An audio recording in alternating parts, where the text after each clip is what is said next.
विधवा महिलांचा सन्मान, आत्मनिर्भरतेसाठी पालिकेची कटिबद्धता. नगराध्यक्ष सौ डांगे यांची माहिती. हळदी कुंकू व खणनारळ देऊन सन्मान, प्रशिक्षण व स्वावलंबनाच्या योजनांवर भर. समाजात विधवा महिलांकडे अनेकदा सहानुभूतीनं पाहिलं जातं, मात्र त्यांना समान संधी देण्याच्या बाबतीत अजूनही मागे आहोत.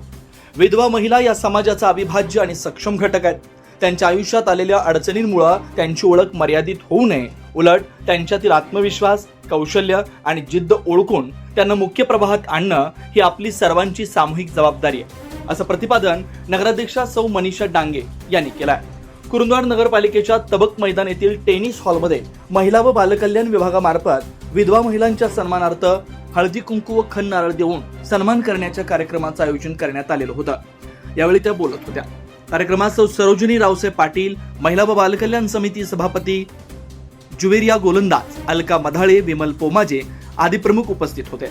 पुढे बोलताना नगराध्यक्षा सौ डांगे म्हणाल्या की नगरपालिका प्रशासनाच्या वतीनं अशा महिलांसाठी विविध उपक्रम, प्रशिक्षण कार्यक्रम आणि स्वावलंबनाच्या योजना राबवण्यास आम्ही कटिबद्ध आहोत.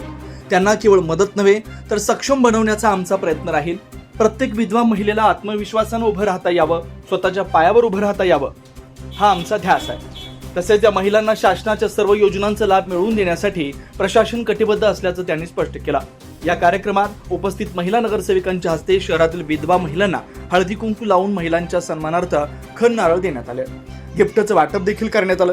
कार्यक्रमाचं स्वागत जयश्री पाटील यांनी केलं तर प्रास्ताविक सभापती सौ जुवेरिया गोलंदाज यांनी मांडले. कार्यक्रमात नगरसेविका आयशा बागवान, सुजाता जाधव, हसीना बागवान, पालिकेचे कार्यालय अधीक्षक श्रद्धा वळवडे, प्रज्ञा चव्हाण, शिवमाला भोसले यांच्यासह शहरातील असंख्य महिला मोठ्या संख्येने उपस्थित होत्या.